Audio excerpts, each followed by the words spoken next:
The lights on the bridge of the gentle current flickered again. Captain Veltar pressed his long blue fingers against his forehead and tried not to panic. Around him, his crew worked at their stations with growing worry in their large black eyes. Status. Report, Veltar said in a voice that he hoped sounded calm. Engineer Kixara looked up from her console. Her hands shook as she spoke. Captain, the quantum drive core is completely dead. We cannot fix it with what we have on the ship. The backup power will last maybe 2 days, maybe less. Veltar felt his heart sink.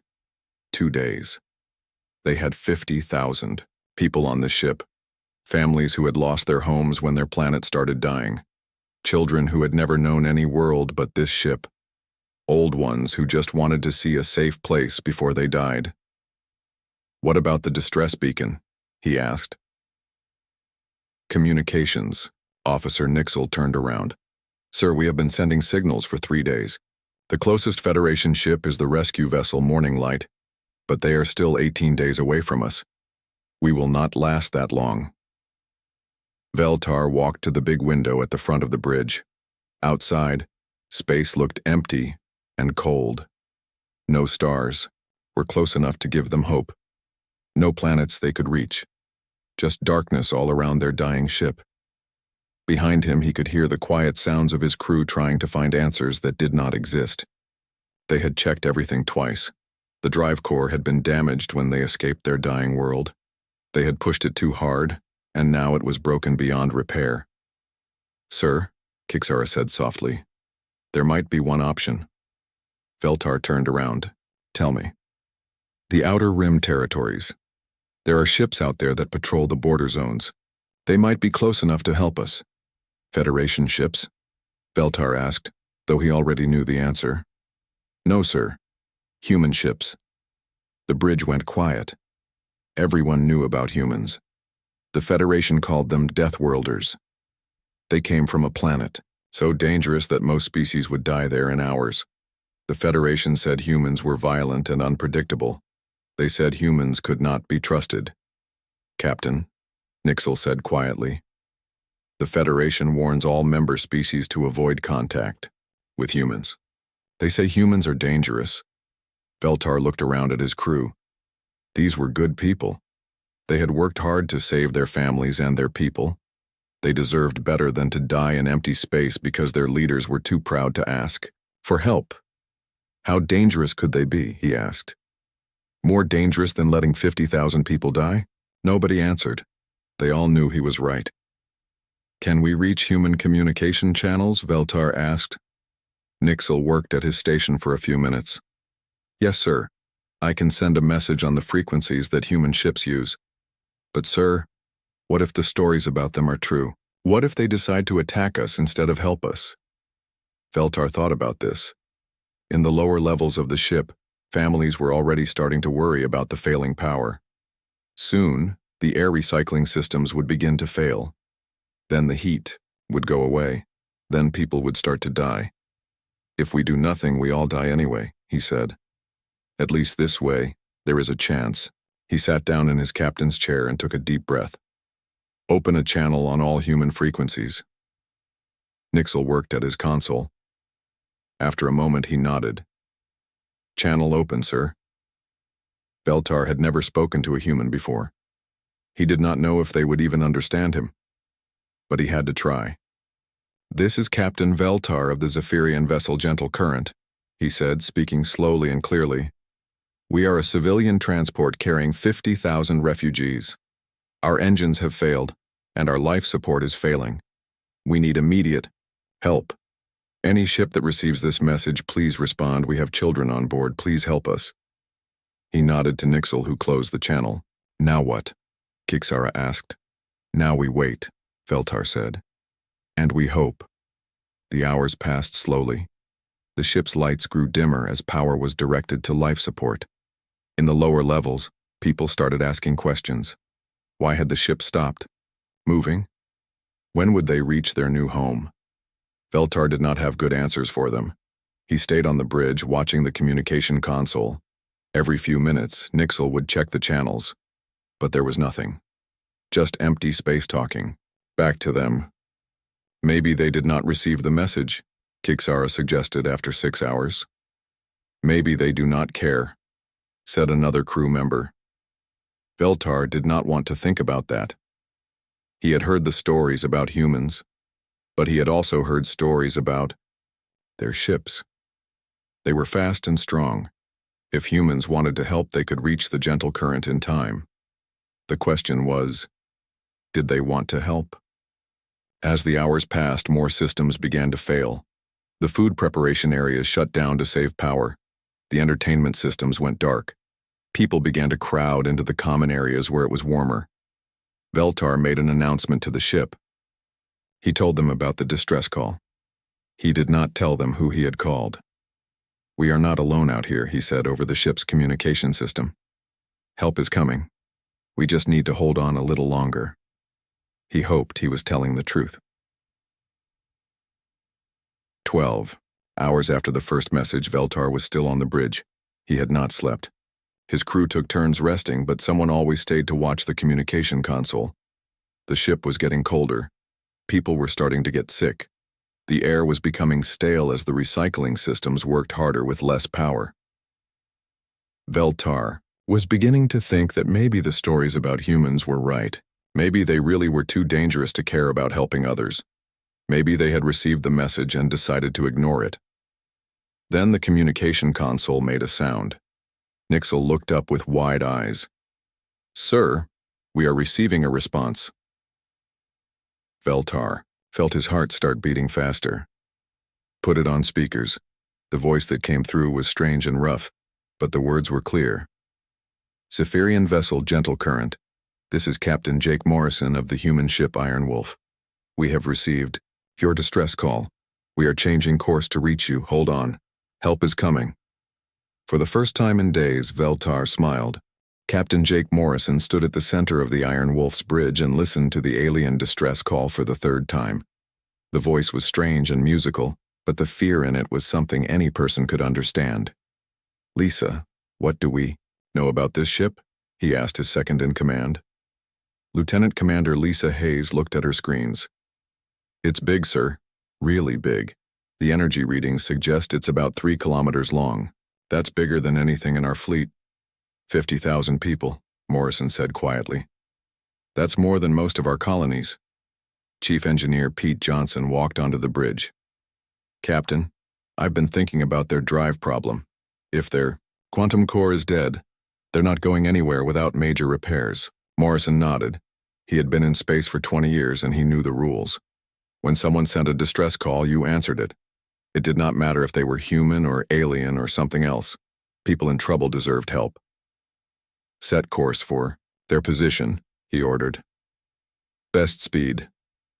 "Sir," Hayes said carefully, "Federation Command has standing orders about contact with unknown species. We're supposed to report first and wait for instructions." Morrison looked at her. "How long would that take?" "At least a week to get word to command and receive new orders. They'll be dead by then." Morrison sat down in his captain's chair. "Besides, they called us. That makes it different." He turned to the communications officer. "Open a channel to Fleet Command, Priority Alpha." Within minutes, Admiral Helen Carter appeared on the main screen. She was a tough woman who had earned her rank fighting pirates in the Outer Rim. Morrison respected her more than any other officer in the fleet. "Jake, what's your situation?" she asked. Morrison explained about the distress call and his decision to respond. Carter listened without interrupting. 50,000 civilians, she said when he finished. "That changes things. You're authorized to render assistance." "Thank you, Admiral." "But Jake," Carter continued, "I want you to broadcast that alien distress call on the fleet network. Let every captain make their own choice about whether to help." Morrison was surprised. "Ma'am? If we're going to make first contact with a new species, we should do it right. Send the message out with your recommendation. Let's see what humanity is really made of." The channel closed and Morrison turned to his communications officer. "You heard the Admiral. Send that distress call to every human ship within 100 light years. Include my personal message. Brothers and sisters of the void, we have civilians in distress." They came to us because no one else would answer. Let's show the galaxy what humanity stands for. The message went out across space, carried by quantum communication relays to human ships scattered across the outer rim. Morrison did not expect much response. Most captains had their own missions and responsibilities. He was wrong. Within 2 hours, the first responses came in.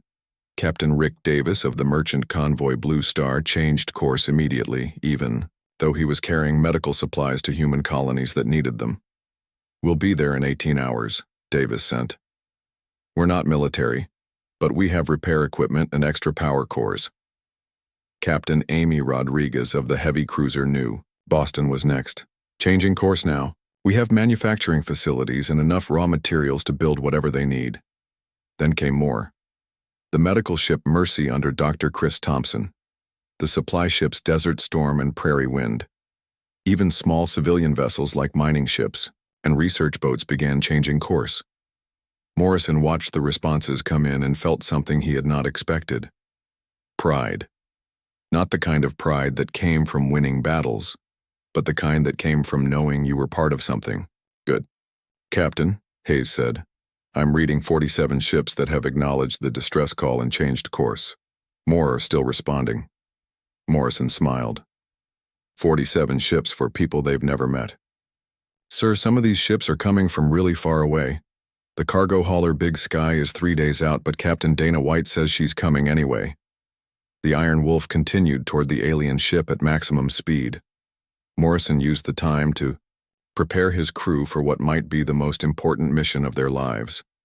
Dr. Karen Mills, the ship's medical officer, studied what little information they had about alien biology.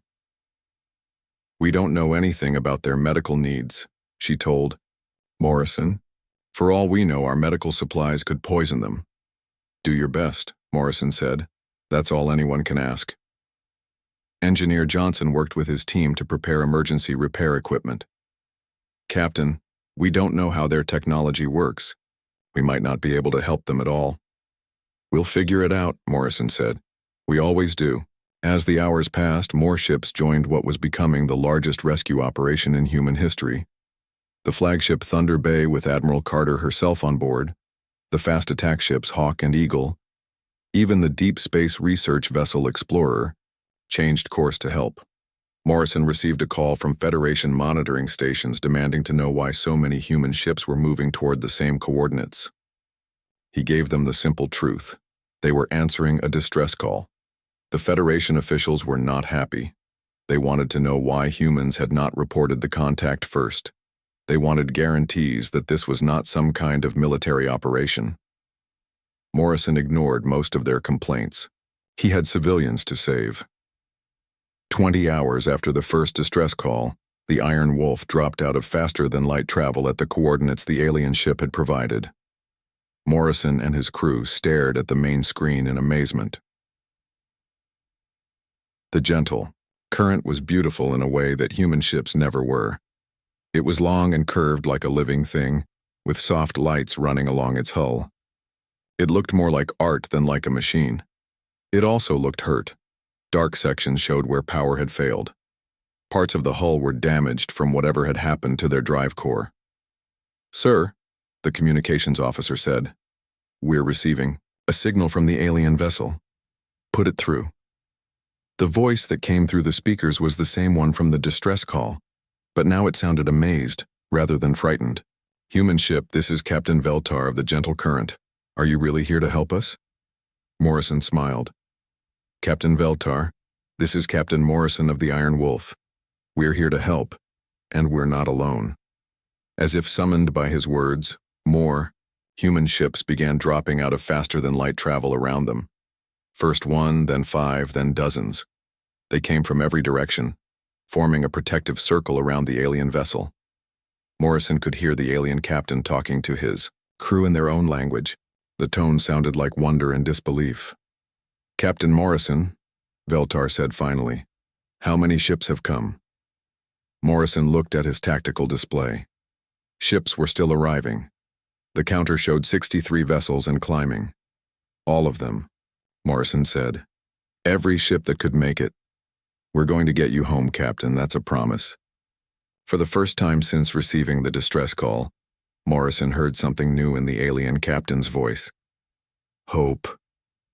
Thank you, Veltar said quietly. Thank you all. Morrison looked around his bridge at his crew.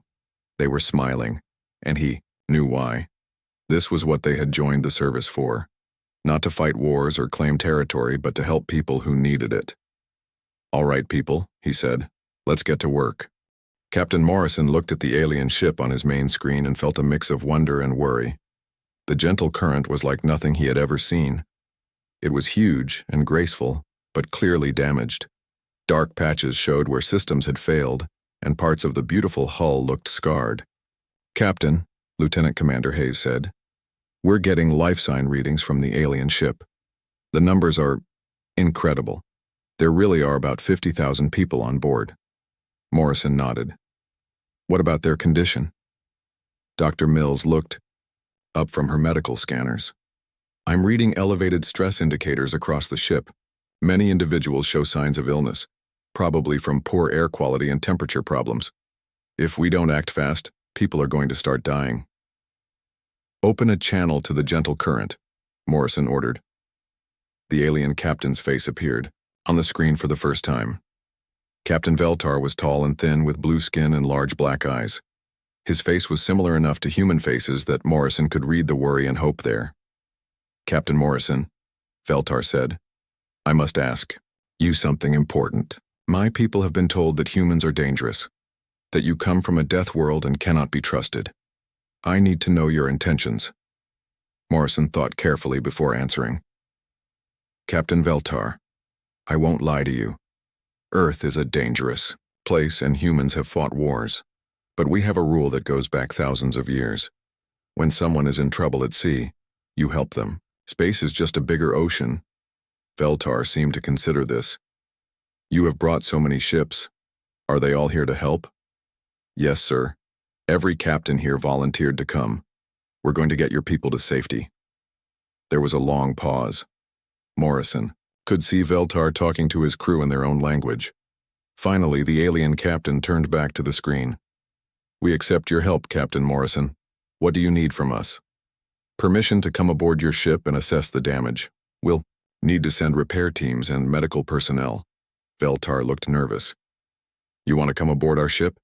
How do we know you will not hurt us? Morrison understood the fear. Captain, I'll come aboard myself with just a small team.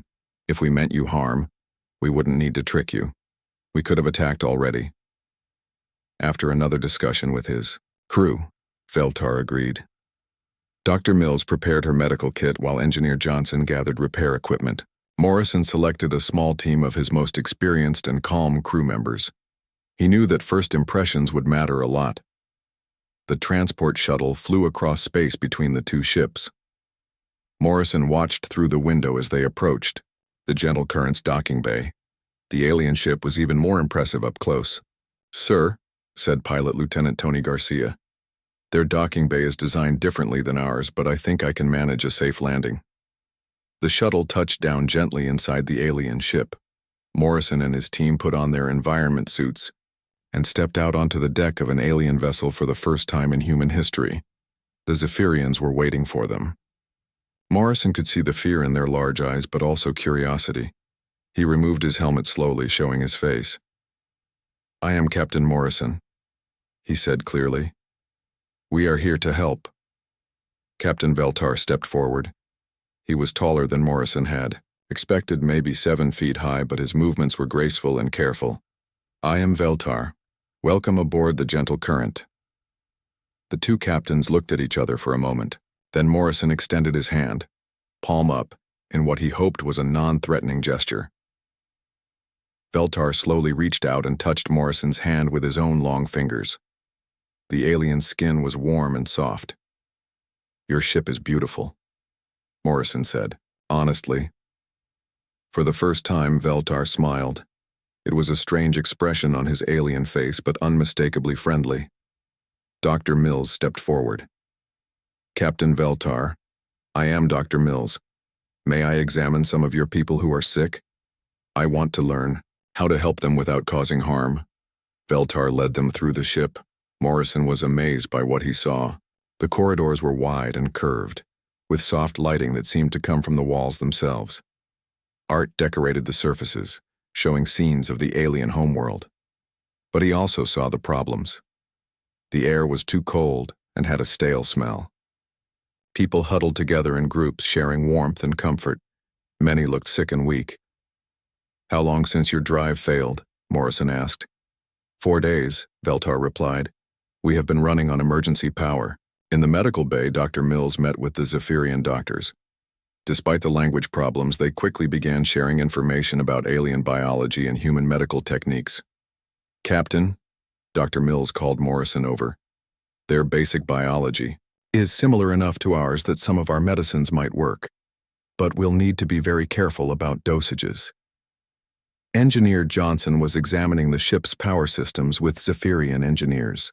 "Captain," he said, "this is incredible technology, but it's completely different from ours. The good news is that our power cores might be able to provide temporary life support while we figure out how to fix their main systems."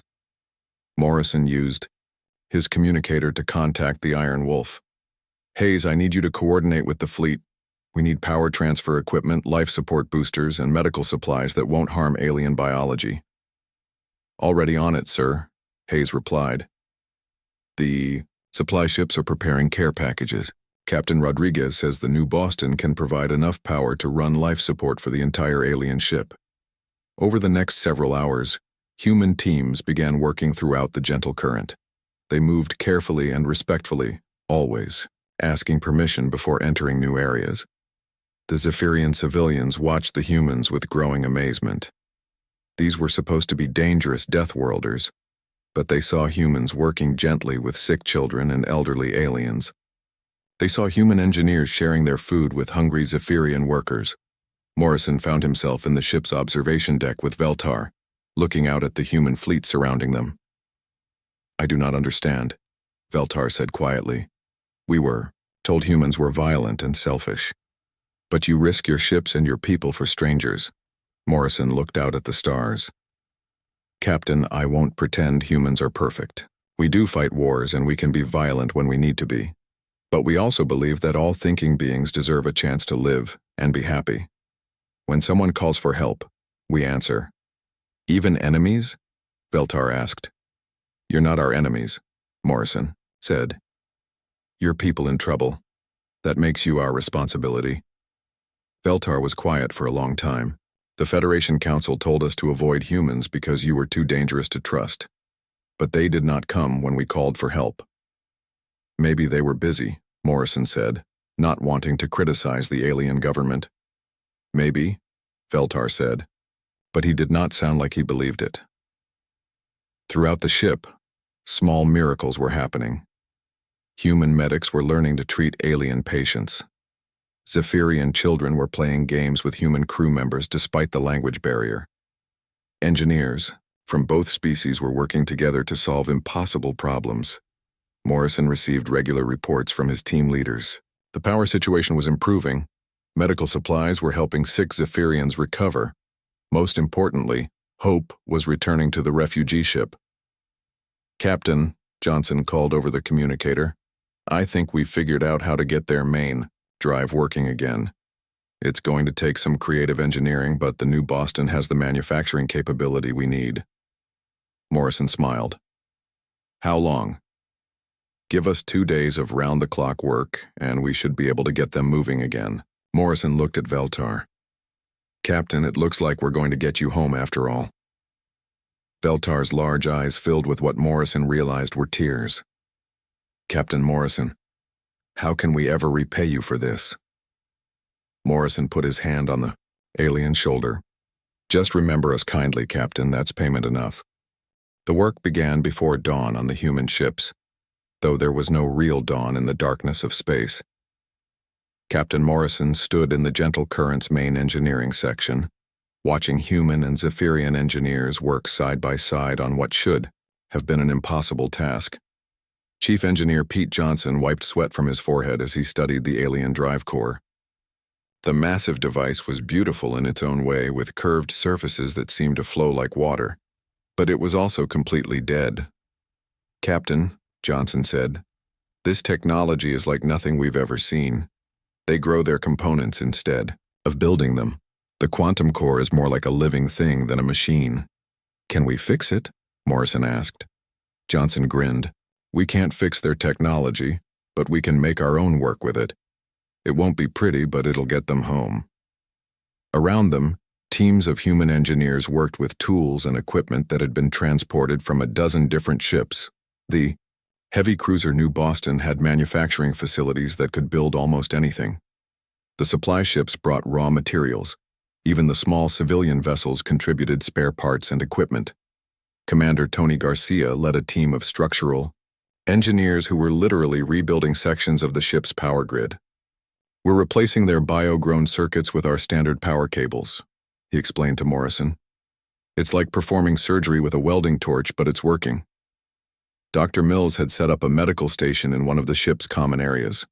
Human medics worked alongside Zephyrian doctors, treating patients who had been weakened by days of failing life support.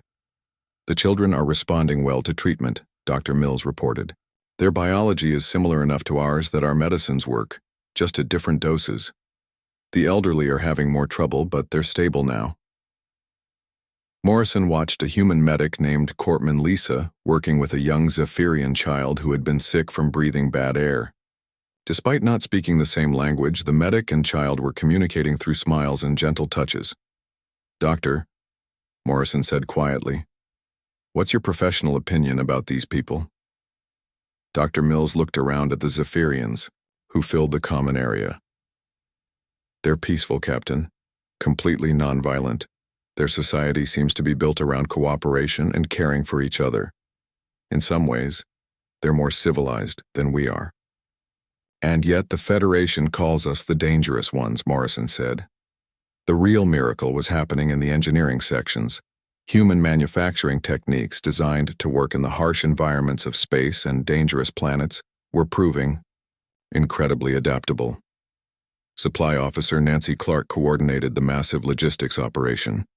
"We've got 17 ships contributing power cores, 23 ships providing raw materials, and every vessel in the fleet sharing their emergency supplies," she reported to Morrison. "Are we stretching ourselves too thin?" Morrison asked. "Honestly, sir, yes. But every captain I've talked to says the same thing. We'll make do. Human crews are going on half rations so the Zephyrians can have enough food. Ships are sharing fuel and supplies. I've never seen cooperation like this." The breakthrough came 30 hours into the repair work. Engineer Johnson and his mixed human Zephyrian team had successfully connected human quantum reactors to the alien ship's power distribution system. "It's not elegant," Johnson explained to Morrison and Captain Veltar, "but it works. We've basically built a hybrid system. Human power cores feeding Zephyrian technology." Veltar stared at the jury-rigged connection with amazement. "You built this in less than 2 days? Our engineers estimated it would take weeks to repair the damage." "Your engineers were thinking about doing it right," Johnson said with a smile. "We're just thinking about doing it fast. This won't last forever, but it'll get you where you need to go." The moment of truth came when they activated the new power system. Lights came on throughout the ship for the first time in days. The air recycling systems hummed to life. Temperature began returning to normal levels. In the common areas, Zephyrian families cheered and cried with relief. Children ran through corridors that were finally warm again. Elderly aliens who had been sick began to recover as clean air filled their lungs. Morrison found himself on the observation deck again, this time surrounded by both human and Zephyrian crew members. Through the large windows, they could see the human fleet still maintaining its protective formation around the gentle current. "Captain Morrison," Veltar said, "I have been thinking about what you said, about answering when someone calls for help. Is this really normal for humans?" Morrison looked out at the fleet. He could see crew members from different ships working together, sharing resources without question, risking their own safety for people they had never met. "I'd like to say it is," Morrison answered honestly. "But I think this might be something special. Seeing all these ships come together, all these people working for strangers, maybe we're seeing the best of what humanity can be." Dr. Mills joined them on the observation deck. Captain, I've been talking with the Zephyrian doctors about their society. Did you know they haven't had a war in over 1,000 years? Their entire culture is built around avoiding conflict. That explains a lot, Morrison said. No wonder the Federation thinks we're dangerous. Compared to them, we probably are. But dangerous doesn't mean evil, Veltar said quietly. You have shown us that strength and kindness can exist together. The final phase of the repair work involved testing all systems. Human technicians worked alongside Zephyrian engineers to make sure everything functioned properly. The drive systems were crude by Zephyrian standards, but they were solid and reliable. All systems are functioning within acceptable parameters, Johnson reported. The gentle current is ready to travel. Morrison felt a mix of pride and sadness. Pride in what his people had accomplished, and sadness that this remarkable cooperation would soon end. Admiral Carter arrived on the final day of repairs, transferring from her flagship to inspect the work personally. She walked through the gentle current with Morrison and Veltar, seeing the mixture of human and Zephyrian technology that now kept the ship running. Impressive work, she told Johnson. How long will these repairs last? Long enough to get them to their destination, Admiral. After that, they'll need to rebuild their systems properly, but they'll be alive to do it. Carter turned to Veltar. Captain, what are your plans once you reach safety? Veltar looked uncomfortable. Admiral, I must be honest with you. My government did not authorize contact with humans. The Federation Council has strict rules about interaction with your species. There may be difficulties. What kind of difficulties? Morrison asked. They may demand that we provide information about your ships and capabilities. They may want us to report on your military strength and intentions. Admiral Carter and Morrison exchanged glances. And what will you tell them? Carter asked. Veltar stood straighter. I will tell them the truth, that humans answered our call when no one else would, that you risked your own safety to save strangers, that your people worked day and night to help us, asking for nothing in return. Will they believe you? Morrison asked. Some will not, Veltar admitted.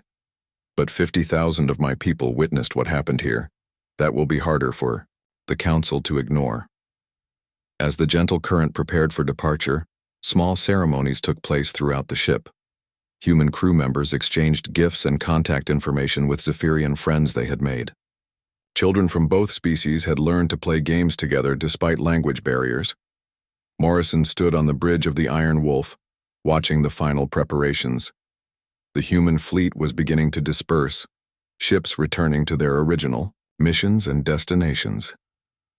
Captain, Lieutenant Commander Hayes said, we're receiving a message from the gentle current. They're ready to depart.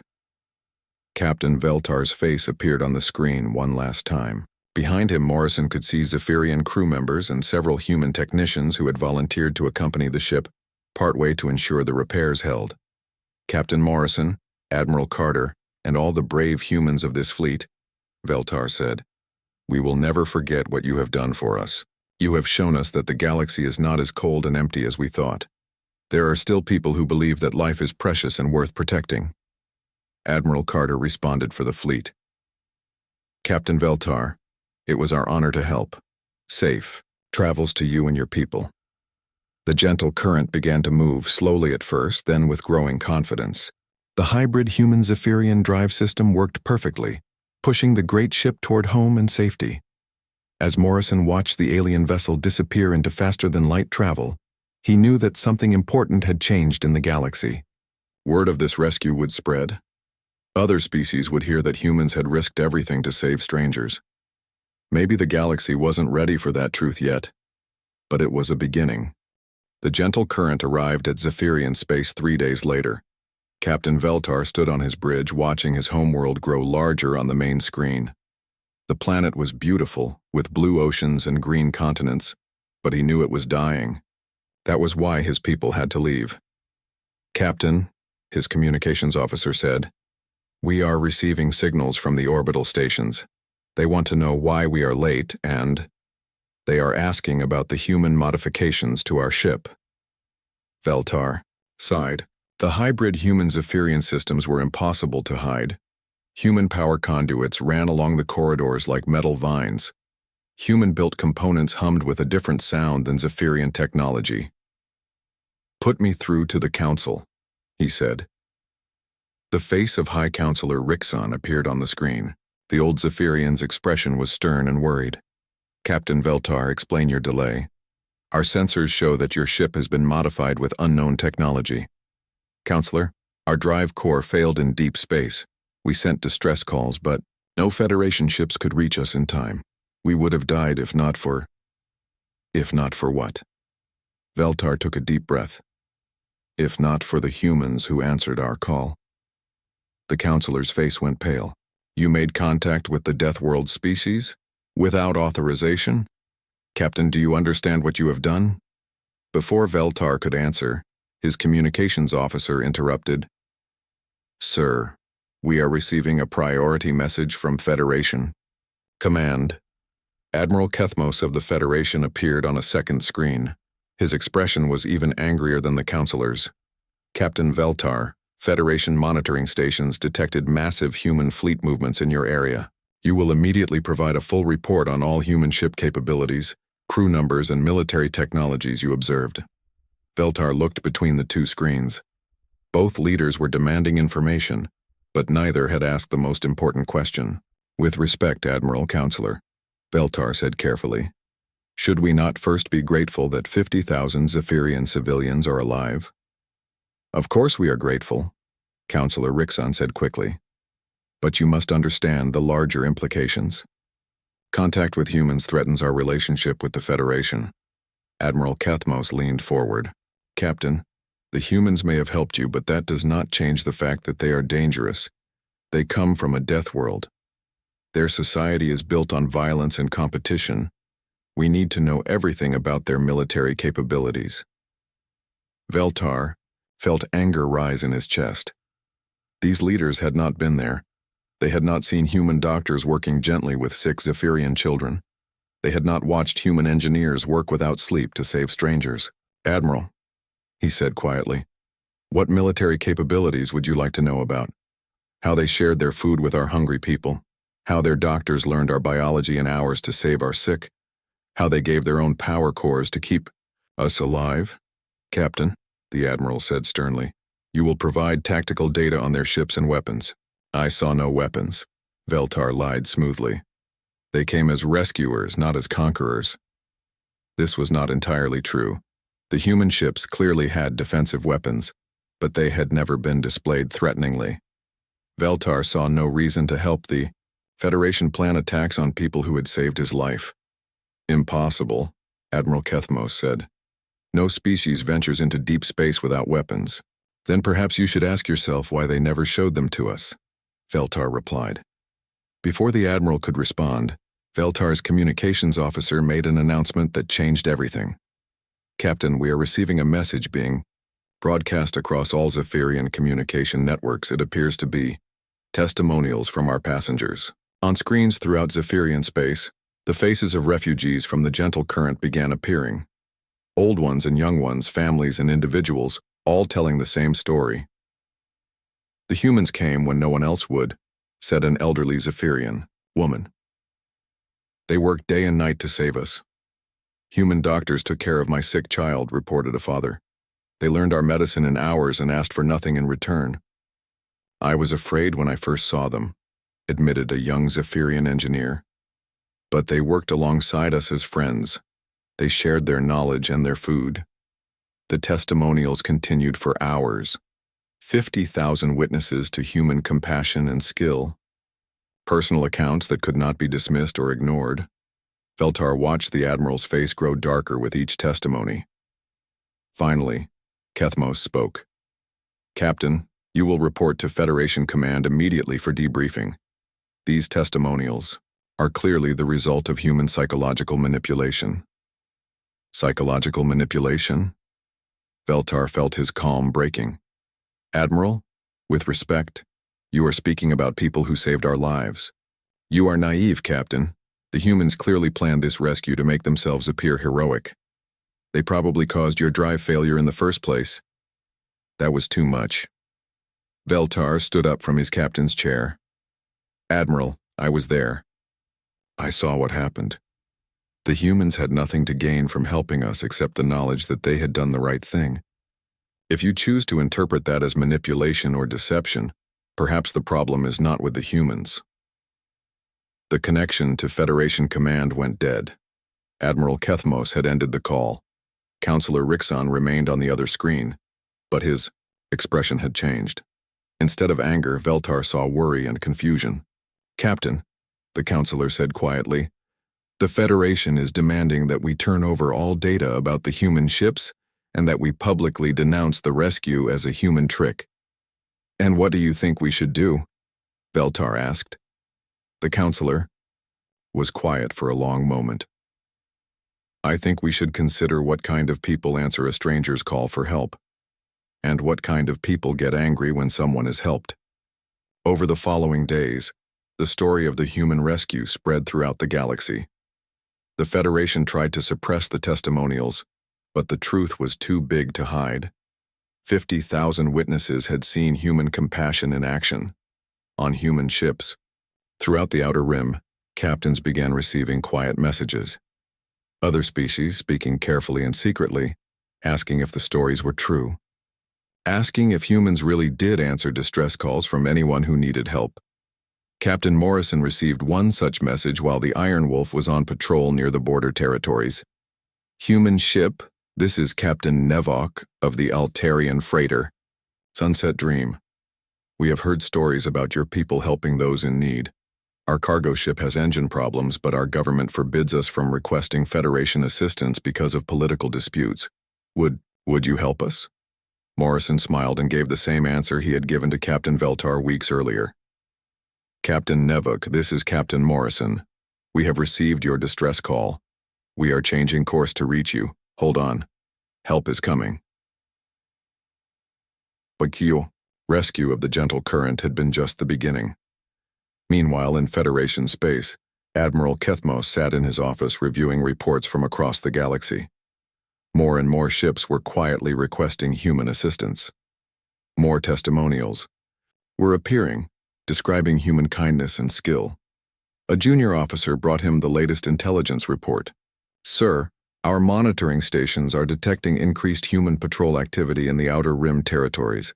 They appear to be responding to distress calls from multiple species. How many incidents? The Admiral asked. 17 confirmed rescues in the past month, sir. Species that have never had contact with humans before are speaking publicly about human assistance.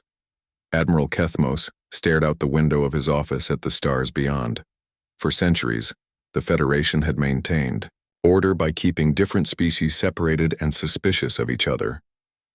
The humans were threatening that order simply by being helpful. Sir, the junior officer continued, what are your orders? The Admiral was quiet for a long time. Finally, he spoke. Continue monitoring. And prepare a file on human rescue operations. We may need to reassess our policies regarding the Deathworld species. It was not an admission that the Federation had been wrong about humans, but it was the beginning of doubt. Light years away, Captain Morrison stood on the bridge of the Iron Wolf, reading reports from human rescue operations across the galaxy. The pattern was always the same. Someone in trouble called for help. Humans answered. Lives were saved. Captain, Lieutenant Commander Hayes said, we're receiving another distress call. Civilian transport with drive problems. Morrison smiled. It was becoming routine, but it never got old. Set course to intercept, he ordered, and broadcast the distress call to any other human ships in the area. Aye, sir. Should I inform Fleet Command? Morrison thought about that. Admiral Carter had been getting questions from Federation officials about increased human activity in the Outer Rim. Tell the Admiral that we're continuing our mission to protect civilian shipping in the outer territories, Morrison said. If that happens to include non-human civilians, well, space is dangerous for everyone. As the Iron Wolf changed course toward another rescue, Morrison looked out at the stars and wondered what the galaxy would look like in a few years. Maybe species that had never talked to each other would start working together. Maybe the walls between different worlds would start coming down. Maybe the galaxy was ready to learn that being strong enough to help others was the best kind of strength there was.